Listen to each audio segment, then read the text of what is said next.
Welcome to Survival on a Budget and Made Easy. I think I found Blue Dog's new favorite treat. More on that right after this.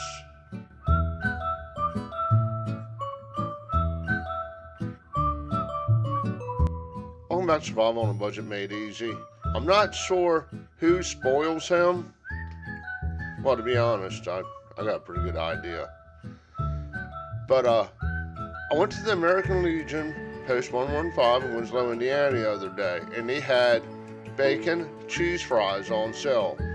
If I remember correctly, they're right around $4. But I'm going to show you the results of Blue Dog when I took them home.